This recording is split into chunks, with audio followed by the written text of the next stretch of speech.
நாளும் ஒரு திருக்குறள். அறத்துப்பால். மக்கட்பேறு.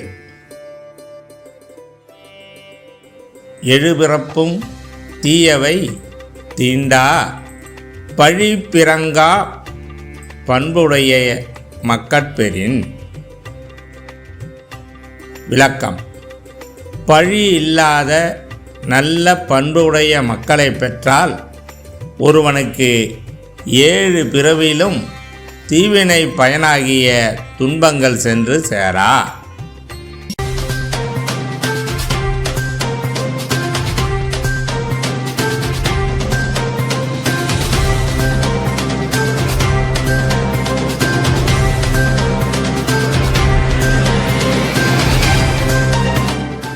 வணக்கம். இன்றைய முக்கிய செய்திகள்.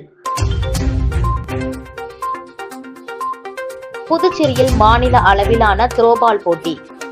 23 மாநிலங்களைச் சேர்ந்த 500க்கும் மேற்பட்டோர் பங்கேற்பு.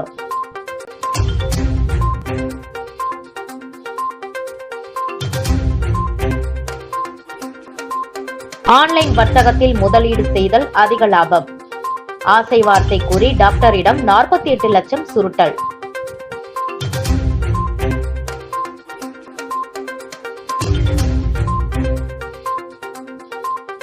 திருநள்ளாறு சனி பகவான் ஆலயத்தில் குவிந்த கூட்டம்.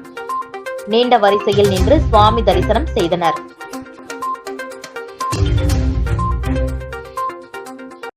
இனி விரிவான செய்திகள்.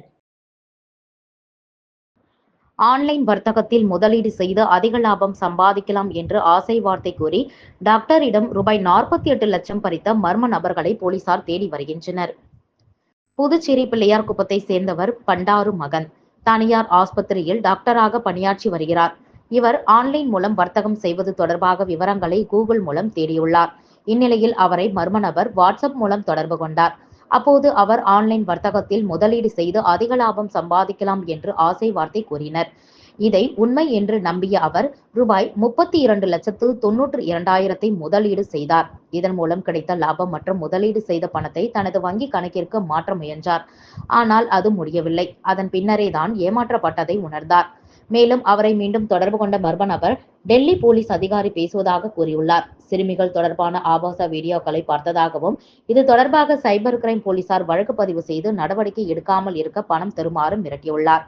அதை நம்பி அவரும் ₹15,90,000 ஆன்லைன் மூலம் செலுத்தியுள்ளார். அதன் பின்னரே அவர் ஒட்டுமொத்தமாக ₹48 லட்சத்தை மோசடி கும்பலிடம் இழந்தது தெரியவந்தது. இது தொடர்பாக அவர் புதுச்சேரி சைபர் கிரைம் போலீசில் புகார் அளித்தார். போலீசார் வழக்கு பதிவு செய்து விசாரணை நடத்தி வருகிறார்கள்.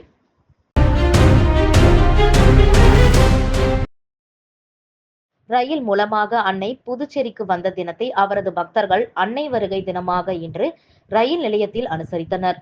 அப்போது அலங்கரித்து வைக்கப்பட்டிருந்த அன்னையின் படத்திற்கு பொதுப்பணித்துறை அமைச்சர் லட்சுமி நாராயணன் மலர் தூவி மரியாதை செலுத்தினார். பக்தர்களால் அன்புடன் அன்னை என்று அழைக்கப்படும் மீரா அல்பாசா 1878ஆம் ஆண்டு பிப்ரவரி 21ஆம் தேதி பிரான்ஸ் நாட்டு பாரிஸில் பிறந்தார். இவர் அரவிந்தரின் ஆன்மீகத்தின் மீது பற்று கொண்டதால் கடந்த 1914ஆம் ஆண்டு மார்ச் மாதம் 29ஆம் தேதி புதுச்சேரிக்கு ரயில் மூலமாக வந்து புதுச்சேரியில் உள்ள அரவிந்தரை சந்தித்து ஆன்மீக பணியில் ஈடுபட்டார். இதைத் தொடர்ந்து புதுச்சேரியில் அரவிந்தர் ஆசிரமம் நிறுவி 1968ஆம் ஆண்டு ஆரோவில் சர்வதேச நகரத்தை உருவாக்கும் பணியை தொடங்கினார். இந்நிலையில் மார்ச் 29ஆம் தேதி அன்னை புதுச்சேரிக்கு வந்த தினத்தை அவரது பக்தர்கள் கொண்டாடி வருகின்றனர். அதன்படி இன்று புதுச்சேரி ரயில் நிலையம் அறிவிப்பு பலகையில் மலர்களால் அலங்கரித்து வைக்கப்பட்டிருந்த அன்னையின் புகைப்படத்திற்கு பொதுப்பணித்துறை அமைச்சர் லட்சுமி நாராயணன் மலர் தூவி மரியாதை செலுத்தினார். தொடர்ந்து ஏராளமான பக்தர்களும் அவரது புகைப்படத்திற்கு மலர்கள் தூவி மெழுகுவர்த்தி ஏற்றி வழிபட்டனர்.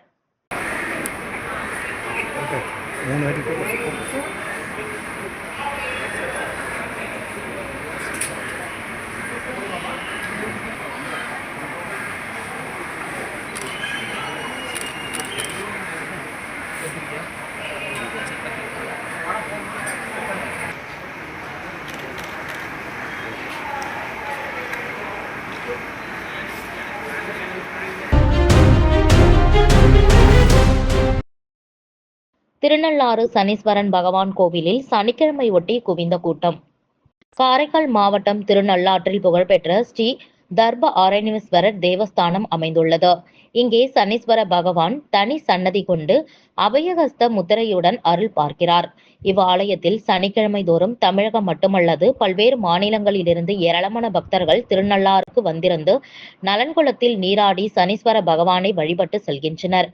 இந்நிலையில் இன்று சனிக்கிழமையொட்டி திருநள்ளாறு சனீஸ்வர பகவான் ஆலயத்தில் காலையில் இருந்து ஆயிரக்கணக்கான பக்தர்கள் நீண்ட வரிசையிலிருந்து சாமி தரிசனம் செய்து வருகின்றனர்.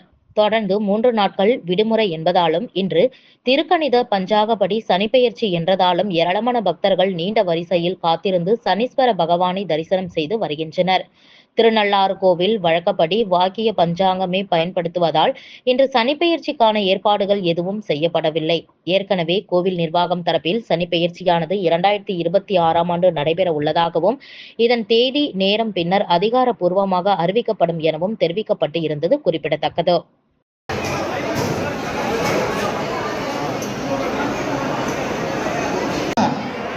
நிக்காதீங்க ஐயா ஏன் இப்படி என்ன பண்ணீங்க? வா உள்ள வாங்க.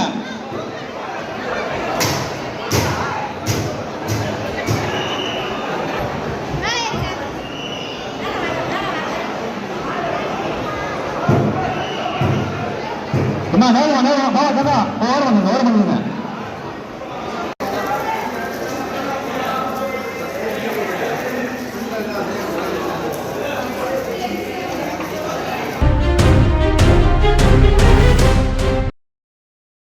புதுச்சேரியின் கிராம பகுதியான கரிக்கலாம்பாக்கம் பகுதியில் தெருவிளக்கு எரியாததால் இரவு தீப்பந்தம் ஏற்றி பொதுமக்கள் நூதன போராட்டத்தில் ஈடுபட்டனர். புதுச்சேரி ஏம்பலம் தொகுதி கரிக்கலாம்பாக்கம் சுபாஷ் நகர் மற்றும் மாரியம்மன் கோவில் வீதியில் கடந்த சில நாட்களாக தெரு மின் விளக்குகள் சரிவர எரியவில்லை என கூறப்படுகிறது. இதுகுறித்து மின்துறை அலுவலகத்திற்கு அப்பகுதி மக்கள் புகார் மனு அளித்தனர். அந்த மனுவில் தங்களது ஊரில் சுமார் 500 வீடுகள் உள்ளனர். இதில் சுபாஷ் நகர் மற்றும் மாரியம்மன் கோவில் வீதி அமைந்துள்ளது. கடந்த 2 மாதங்களாக தெரு மின்விளக்குகள் சரிவர எரியவில்லை. இதனால் இரவு நேரங்களில் பணிக்கு சென்று வீட்டுக்கு வரும்போது சாலையில் மேடு பள்ளம் தெரியாமல் விபத்துக்குள்ளாகிறது. மேலும் பெண்கள், குழந்தைகள், முதியோர் இரவு நேரங்களில் வெளியில் வர அச்சமான சூழல் நிலவி வருகிறது. பள்ளியின் மாணவ மாணவியர்கள் சரியான முறையில் படிக்க முடியவில்லை. ஊரே இருள் சூழ்ந்து காணப்படுவதால் திருட்டு மற்றும் குற்ற சம்பவங்கள் நடக்க வாய்ப்புள்ளது. எனவே தெரு விளக்குகளை சரி செய்து தருமாறு அந்த மனுவில் கூறப்பட்டுள்ளது. இதனைத் தொடர்ந்து தெரு மின்விளக்குகளை சரி செய்ய மின்துறை அதிகாரிகள் எந்தவித நடவடிக்கையும் எடுக்கப்படவில்லை. தொடர்ந்து தெருக்களில் மின் விளக்குகள் எரியாமல் இருந்ததால் கோபமடைந்த அப்பகுதி இளைஞர்கள் மற்றும் பொதுமக்கள் தெருக்களில் தீப்பந்தமேற்றி மின்துறை மற்றும் அரசுக்கு எதிரான கோஷமிட்டு நூதன போராட்டத்தில் ஈடுபட்டனர். மேலும் இதுகுறித்து அவர்கள் கூறியது தொடர்பாக கிராமத்தில் 3 மாதமாக தெரு மின் விளக்குகள் எரியவில்லை. இதனால் 10ஆம் வகுப்பு பொதுத் தேர்வு எழுத படிக்கும் மாணவ மாணவியர்களின் கல்வி பாதிக்கப்படுவதோடு பல்வேறு குற்ற சம்பவங்கள் நடைபெறுகிறது.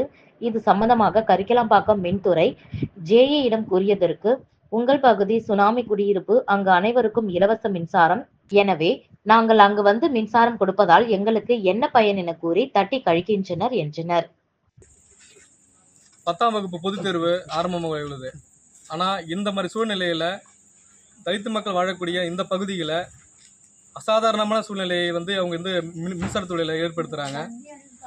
எந்த ஒரு அடிப்படை வசதியுமே இது வரைக்கும் பதில் சொல்லியும் ஏற்படுத்த முடியாமல் ஒரு சூழ்நிலை இருக்குது. பொதுத் தேர்வு காரணமாக மாணவர்கள் படிக்க நிலையில் இல்லாமல் ரொம்ப சிரமப்படுறாங்க.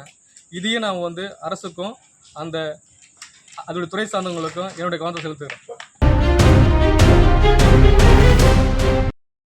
புதுச்சேரியில் நடைபெற்று வரும் தேசிய அளவிலான ஜூனியர் த்ரோபால் போட்டியில் 23 மாநிலங்களில் இருந்து 500க்கும் மேற்பட்ட வீரர்கள் பங்கேற்று தங்களது திறமைகளை வெளிப்படுத்தி வருகின்றனர். புதுச்சேரி மாநில த்ரோபால் சம்மேளனம் மற்றும் இந்திய த்ரோபால் சம்மேளனமும் இணைந்து 32வது தேசிய ஜூனியர் த்ரோபால் போட்டியை அரியூர் பகுதியில் உள்ள தனியார் பொறியியல் கல்லூரி மைதானத்தில் நடைபெற்று வருகின்றது. இன்றும் நாளையும் 2 நாட்கள் லீக் முறையில் நடைபெறும். இப்போட்டியில் புதுச்சேரி, தமிழ்நாடு, கேரளா, ஆந்திரா, தெலுங்கானா, கர்நாடகா, மகாராஷ்டிரா, குஜராத் உள்ளிட்ட 23 மாநிலங்களில் இருந்து 43 அணிகளை சேர்ந்த 500க்கும் மேற்பட்ட வீரர் வீராங்கனைகள் பங்கேற்று தங்களது திறமைகளை வெளிப்படுத்தி வருகின்றனர். மேலும் இதில் தேர்வு செய்யப்படும் வீரர்கள் சர்வதேச அளவில் நடைபெறும் த்ரோபால் போட்டியில் இந்தியா சார்பில் பங்கேற்க உள்ளனர் என்பது குறிப்பிடத்தக்கது.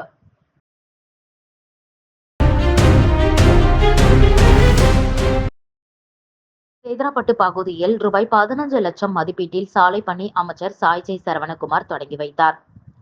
ஊசுடு சட்டமன்ற தொகுதிக்குட்பட்ட சேதராப்பட்டு பகுதியில் உள்ள தனலட்சுமி நகருக்கு ரூபாய் 5 லட்சம் மதிப்பீட்டிலும் மற்றும் பவானி நகருக்கு ரூபாய் 11 லட்சம் மதிப்பீட்டிலும் கருங்கல் சாலை அமைக்கப்படுகிறது.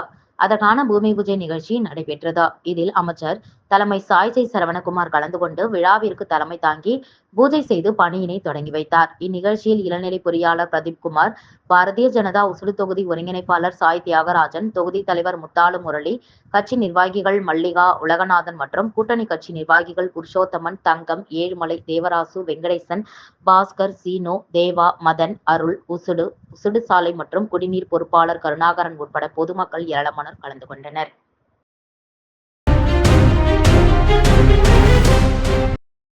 பிரான்சில் நடைபெற இருக்கும் 12வது உலக தமிழ் ஆராய்ச்சி மாநாட்டிற்கான அழைப்பிதழை நிர்வாகிகள் அமைச்சர் திருமுருகன், முன்னாள் சபாநாயகர் சிவக்குழந்தை சந்தித்து இன்று வழங்கினார். பிரான்ஸ் நாட்டில் செப்டம்பர் 2025 நடைபெற இருக்கும் 12ஆம் உலக தமிழ் ஆராய்ச்சி மாநாட்டிற்கான அழைப்பிதழை புதுவை அரசு கலை பண்பாட்டுத்துறை அமைச்சர் PRN திருமுருகன் அவர்களுக்கும், புதுவை அரசு மேனாள் சட்டப்பேரவை தலைவரும் கம்பன் கழக செயலாளரும் சப்தகிரி குழும நிறுவனருமான VP சிவக்கொழுந்து அவர்களுக்கும், புதுவை தமிழ் சங்க தலைவர் கலைமாமணி முத்து அவர்களுக்கும் 12வது உலக தமிழ் ஆராய்ச்சி மாநாட்டின் தலைவர் அப்துல் வாகிது அவர்களும், பொதுச் செயலாளரும் கோவிந்தசாமி ஜெயராமன் மற்றும் மாநாட்டு புதுவை பிரதிநிதி பெருமாள் அவர்களும் அழைப்பிதழை வழங்கி மாநாட்டிற்கு வருகை தருமாறு அழைப்பு விடுத்தனர்.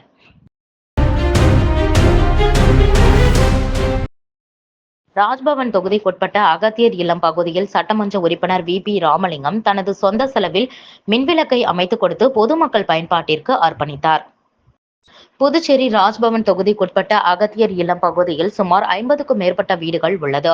அந்த பகுதியில் இரவு நேரங்களில் போதிய மின்விளக்கு வசதி இல்லாததால் அந்த பகுதி மக்கள் மிகவும் சிரமத்திற்கு ஆளாகி இருந்தனர். அது மட்டுமில்லாமல் அந்த பகுதியில் விஷப்பூச்சிகள், பாம்புகள் சென்று கொண்டு இருந்தது. இதனால் பொதுமக்கள் மிகவும் அச்சத்துக்கு ஆளாகி இருந்தனர். இது சம்பந்தமாக அந்த பகுதி மக்கள் சட்டமன்ற உறுப்பினர் VP ராமலிங்கத்திடம் மின்சார விளக்கு வேண்டி கோரிக்கை வைத்தனர். இந்நிலையில் சட்டமன்ற உறுப்பினர் VP ராமலிங்கம் தனது சொந்த செலவில் அந்த பகுதியில் மின்சார கம்பம் அமைத்து மின்விளக்கு அமைத்துக் கொடுத்து பொதுமக்கள் பயன்பாட்டிற்கு அர்ப்பணித்தார். மின்விளக்கு அமைத்துக் கொடுத்த சட்டமன்ற உறுப்பினருக்கு அந்த பகுதி மக்கள் நன்றியையும் வாழ்த்துக்களையும் தெரிவித்தனர்.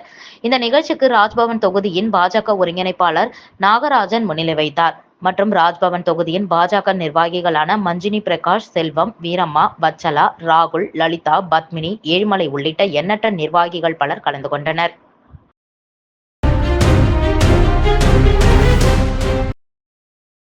ஆபாச படம் பார்த்ததாக மிரட்டி பணம் கேட்டால் நம்ப வேண்டாம் என சைபர் கிரைம் போலீசார் பொதுமக்களுக்கு எச்சரிக்கை விடுத்துள்ளனர். இதுகுறித்து புதுச்சேரி சைபர் கிரைம் போலீசார் வெளியிட்டுள்ள அறிவிப்பில், கடந்த சில தினங்களாக இளைஞர்கள் மற்றும் ஆண்களை குறிவைத்து நீங்கள் குழந்தைகளுடைய ஆபாச படம் ஆன்லைன் வழியாக பார்த்து உள்ளீர்கள், பதிவிறக்கம் செய்துள்ளீர்கள், குழந்தைகள் சம்பந்தமான ஆபாச படங்களை நண்பர்களுக்கு பகிர்ந்து உள்ளீர்கள் எனவும் அது சைபர் கிரைம் சட்டத்தின்படி குற்றமாகும். ஆகவே உங்கள் மீது சைபர் கிரைம் போலீஸ் நிலையத்தில் வழக்கு பதிவு செய்யப்பட்டுள்ளது. அந்த வழக்கிலிருந்து உங்களை விடுவிக்க பணம் அனுப்புமாறு கூறி சைபர் மோசடி கும்பல் தற்போது பணம் பறிக்கும் செயலில் ஈடுபட்டு வருகின்றது. இது தொடர்பாக 5க்கும் மேற்பட்ட புகார்கள் இதுவரையில் சைபர் கிரைம் போலீஸ் நிலையத்திற்கு வந்துள்ளது. இதேபோல் யாரேனும் தொடர்பு கொண்டு பேசினால் உண்மையான காவல்துறையினர் தானா என்பதை சைபர் கிரைம் நிலைய தொலைபேசி எண் 1930 மற்றும் 0413227614 மற்றும் 9489205246 எண்ணை தொடர்பு கொண்டு உறுதிப்படுத்திக் கொள்ளவும். மேலும் சைபர் கிரைம் மோசடிக்காரர்களின் மிரட்டலுக்கு பயந்து பணத்தை அனுப்பி ஏமாற வேண்டாம் எனவும் போலீசார் எச்சரிக்கை விடுத்துள்ளனர்.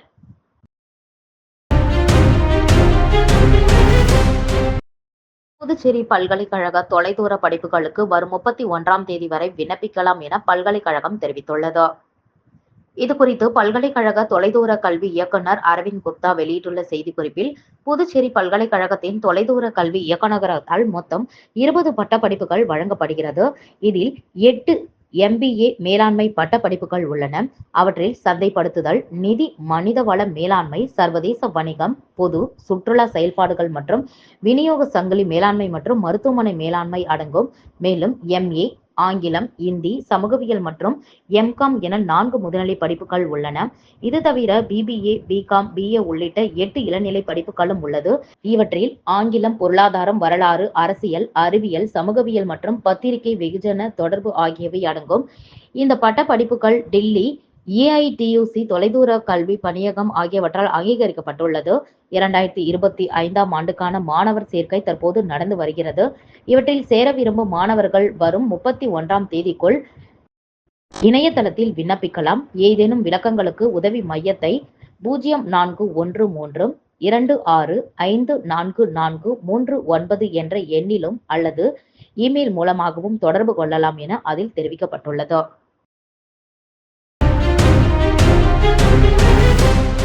மண்ணாடிப்பட்டில் வாய் சுகாதார விழிப்புணர்வு குறித்த பிரச்சார ஊர்வலம் நடைபெற்றது. மண்ணாடிப்பட்டு அரசு மருத்துவமனையில் தொடங்கிய இந்த வாய் சுகாதாரம் குறித்த விழிப்புணர்வு ஊர்வலத்தை மருத்துவமனை பொறுப்பதிகாரி மணிமொழி கொடியசைத்து துவக்கி வைத்தார். முன்னதாக வாய் சுகாதார குறித்த உறுதிமொழி ஏற்பு நடைபெற்றது. மாநில பல்நோடல் அதிகாரி கவிப்பிரியா சிறப்பு விருந்தினராக கலந்து கொண்டு பொதுமக்களுக்கு வாய் சுகாதாரம் குறித்த விழிப்புணர்வை ஏற்படுத்தினர். நிகழ்ச்சிக்கான ஏற்பாடுகளை மருத்துவமனையில் பல் மருத்துவர் இளங்கோ செய்திருந்தார். அவர் பேசும்பொழுது, இந்த மண்ணாடிப்பட்டு அரசு மருத்துவமனையில் பல்பிரிவு பகுதியில் பொதுமக்களுக்கு பயன்படும் வகையில் பல் எக்ஸ்ரே மற்றும் டிஜிட்டல் முறையில் பரிசோதனை செய்யும் வசதிகள் இருப்பதாகவும் இதனை பொதுமக்கள் நல்ல முறையில் பயன்படுத்திக் கொள்ள வேண்டும் என்று கேட்டுக்கொண்டார். மண்ணாடிப்பட்டு மருத்துவமனையில் இருந்து புறப்பட்ட வாய் சுகாதாரம் குறித்து இந்த விழிப்புணர்வு மிதிவண்டி ஊர்வலம் முக்கிய வீதி வழியாக சென்று மீண்டும் மண்ணாடிப்பட்டு அரசு மருத்துவமனை வளாகத்தை வந்தடைந்தது. கள போராளி கவிஞர் தமிழ்ஒலி இலக்கிய பேரவை நடத்திய கவிஞர் தமிழ்ஒலியின் 60ஆம் ஆண்டு நினைவேந்தல் விழா புதுச்சேரி ஜோதி கண் மருத்துவமனையில் நடைபெற்றது. இவ்விழாவில் தமிழ்நாடு அரசின் அயோத்திதாசா பண்டிதர் விருதாளர் முனைவர் சச்சிதானந்தம் வரவேற்றார். இவ்விழாவில் ஆல்பா கல்வி குழுமத்தின் தலைவர் முனைவர் பாஷ்யங்கம் தலைமை தாங்கினார். மருத்துவர் வனஜா வைத்தியநாதன், பாவலர் சீனு மோகன்தாசு, பாவலர் தேவதாசு, நற்பணி திலகம் தனசேகரன் ஆகியோர் முன்னிலை வகித்தனர். இவ்விழாவில் சிறப்பு விருந்தினராக ஈரம் பவுண்டேஷன் நிர்வாக இயக்குனர் ராஜேந்திரன், வழக்கறிஞர் லெலின் துரை ஆகியோர் கலந்து கொண்டு கவிஞர் தமிழ்ஒலி திருவுருவ படத்திற்கு மலரஞ்சலி செலுத்தினர். கவிஞர் தமிழ்ஒலியின் படைப்புகள், கடிதங்கள், நிழற்படங்கள் கண்காட்சிக்கு வைக்கப்பட்டது. சிறப்பு விருந்தினர்கள் மற்றும் தமிழ் அறிஞர்கள் பார்வையிட்டனர். விழாவில் பாவலர் புதுவை பிரபா நன்றி கூறினார். புதுச்சேரி ECRல் சென்ற கார் திடீரென தீப்பற்றி எரிந்ததால் பரபரப்பு நிலவியது. ECRல் மடுவூர்பேட்டை மெயின் ரோட்டில் நேற்று மாலை 4:30 மணியளவில் டாடா இண்டிகா கார் ஒன்று சென்று கொண்டிருந்தது. அப்போது கார் என்ஜினில் இருந்து திடீரென புகை வந்தது. அதிர்ச்சி அடைந்த டிரைவர் காரை ஓரமாக நிறுத்தி பேனட்டை திறந்து பார்த்தபோது உள்ளே தீப்பற்றி இருந்தது. அப்பகுதியில் இருந்தவர்கள் தண்ணீர் எடுத்து வந்து காரின் மீது ஊற்றி தீயை அணைத்தனர். அதனையடுத்து அங்கிருந்து காரை மற்றொரு கார் மூலம் கயிறு கட்டி இழுத்து சென்றனர். இச்சம்பவத்தால் ECRல் சிறிது நேரம் போக்குவரத்து நெரிசல் ஏற்பட்டது. புதுச்சேரி சேதராப்பட்டு பகுதியில் அமைந்துள்ள டாஸ் ஆங்கில மேல்நிலைப் பள்ளியில் 32ஆம் ஆண்டு நிறைவு விழா மற்றும் பரிசளிப்பு விழா பள்ளி வளாகத்தில் சிறப்பாக நடைபெற்றது. புதுச்சேரி சேதராப்பட்டு பகுதியில் அமைந்துள்ள டாஸ் ஆங்கில மேல்நிலைப் பள்ளியில் 32ஆம் ஆண்டு நிறைவு விழா மற்றும் பரிசளிப்பு விழா பள்ளி வளாகத்தில் சிறப்பாக நடைபெற்றது. இந்நிகழ்ச்சியில் சிறப்பு அழைப்பாளராக அமைச்சர் சாய்ஜே சரவணகுமார் கலந்து கொண்டு விழாவை சிறப்பித்தார். தொடர்ந்து இந்நிகழ்ச்சியில் federation of Puducherry self financed private schools president Ranganathan மற்றும் பள்ளியின் முதல்வர் செல்வராஜ், கீதா ஆகியோர் பள்ளியில் பயிலும் மாணவ மாணவிகளுக்கு பரிசளிப்பு வழங்கி கௌரவித்தனர். தொடர்ந்து பள்ளியில் பயிலும் குழந்தைகள் மற்றும் மாணவ மாணவிகளின் கலை நிகழ்ச்சிகள் சிறப்பாக நடைபெற்றது. இந்நிகழ்ச்சியில் பெற்றோர்கள் கலந்து கொண்டு விழாவினை சிறப்பித்தனர். இதற்கான ஏற்பாடுகளை பள்ளி நிர்வாகம் சிறப்பாக செய்திருந்தது.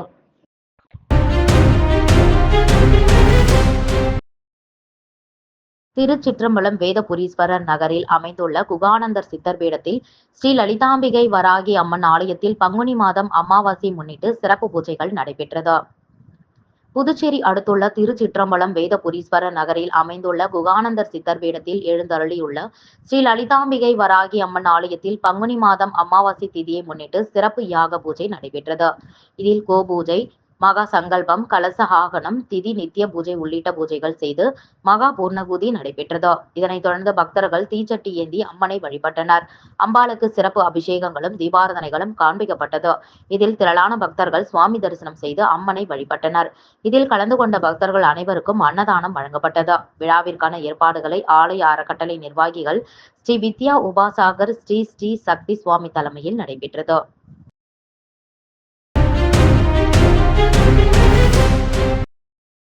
முதலியார்பேட்டையில் போலீசார் முன்னிலையில் 2 வாலிபர்கள் தாக்கிக் கொள்ளும் வீடியோ வைரலாகி வருகின்றது. புதுச்சேரி கடலூர் சாலை வாகன போக்குவரத்து நிறைந்த முக்கிய சாலையாக திகழ்கின்றது. நேற்று மதியம் 2 மணியளவில் முதலியார்பேட்டை போலீஸ் ஸ்டேஷன் அருகே கடை வீதியில் சாலையோரம் தகராறில் ஈடுபட்ட 2 வாலிபர்கள் ஒருவரை ஒருவர் தாக்கிக் கொண்டனர். தகவல் அறிந்த போலீசார் சம்பவ இடத்திற்கு சென்று அவர்களை சமாதானம் செய்தனர். இருப்பினும் 2 பேரும் போலீசாரை கூட கண்டுகொள்ளாமல் தாக்கிக் கொண்டனர். பின் போலீசார் அவர்களை தடுத்து நிறுத்தி இருவரையும் போலீஸ் ஸ்டேஷன் அழைத்து சென்றனர். இதனிடையே போலீசார் முன்னிலையில் வாலிபர்கள் தாக்கிக் கொள்ளும் வீடியோ தற்போது சமூக வலைதளத்தில் வைரலாகி வருகின்றது.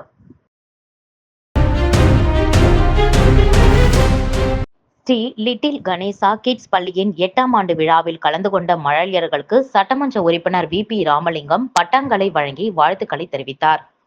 புதுச்சேரி புதுசாரத்தில் உள்ள ஸ்ரீ லிட்டில் கணேசா கிட்ஸ் பள்ளியின் 8ஆம் ஆண்டு விழா மற்றும் பட்டமளிப்பு விழா வெங்கடா நகரில் உள்ள தமிழ்ச்சங்கத்தில் நேற்று இரவு நடைபெற்றது. விழாவில் சிறப்பு விருந்தினராக சட்டமன்ற உறுப்பினர் VP ராமலிங்கம் கலந்து கொண்டு மழலைகளுக்கு பட்டங்களை வழங்கி வாழ்த்துக்களை தெரிவித்தார். தொடர்ந்து மாணவ மாணவிகளின் நடனம், கலை நிகழ்ச்சிகள் மற்றும் பல்வேறு போட்டிகள் நடைபெற்றது. இதில் பள்ளி தலைமை ஆசிரியர்கள், பெற்றோர்கள், மாணவ மாணவிகள் பலர் கலந்து கொண்டனர்.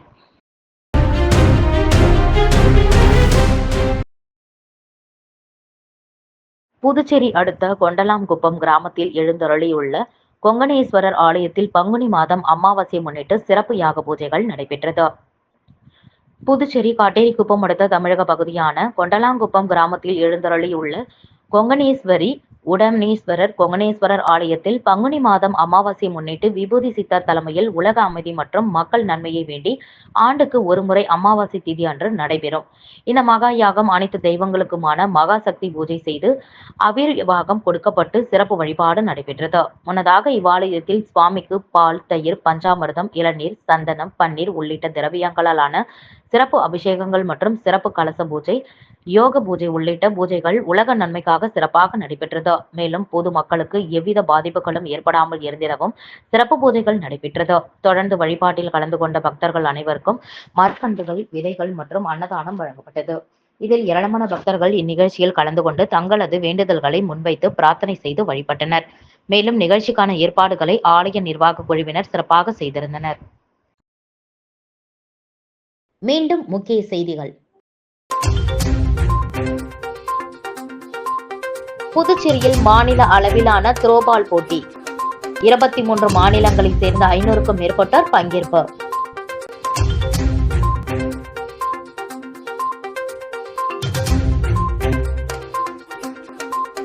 ஆன்லைன் வர்த்தகத்தில் முதலீடு செய்தல் அதிக லாபம். ஆசை வார்த்தை கூறி டாக்டரிடம் 48 லட்சம் சுருட்டல்.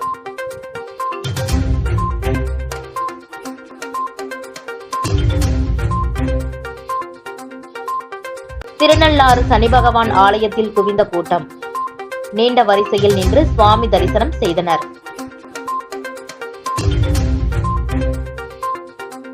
இத்துடன் செய்திகள் நிறைவடைந்தன. வணக்கம்.